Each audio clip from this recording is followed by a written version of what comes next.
Hello guys, आपने इस news को तो सुना ही होगा that Japan and China, America या इस पैसिफिक आइलैंड रीजन में tsunami alert warnings has been issued. अब क्या होती है tsunami then? Tsunami is simply a disastrous wave that originates over in the oceanic water, and this tsunami leads to a great damage. That is a Japanese word जिसका meaning होता है harbour wave. क्यों harbour wave? The reason being simple, क्योंकि इस wave से generally coastal region पे बहुत ज़्यादा डैमेज होता है, तो that's why that the harbour या port wave it is identified as.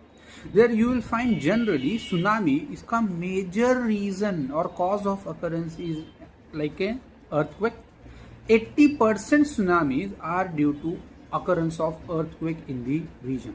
अब जितना ज़्यादा इंटेंसिटी का earthquake होगा उतना ही ज़्यादा सुनामी का डैमेज पोटेंशियल भी होगा। Apart from earthquake, volcano, underwater landslide, then meteoritic impact equally is responsible factor. जैसे आपने देखा होगा डायनासोर्स का extinction, one of the reason for this extinction is the impact of meteorite, जिसने फिर सुनामी, अर्थक्वेक, वोल्केनो जितने डिजास्टर्स इवेंट ले आए on the earth surface and the ultimate that species got extinct. अब this tsunami you will find is again, इसके management के लिए फिर हमारे पास कोई सॉल्यूशंस है क्या? तो answer is basically yes, we are working hard on predicting the tsunami. There is like tsunami alert warning system that we have in operation.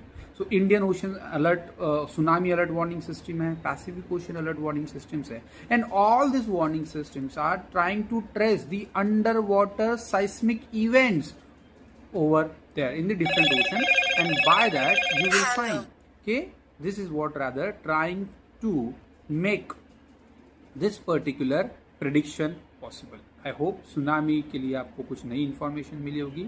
Yes, thank you.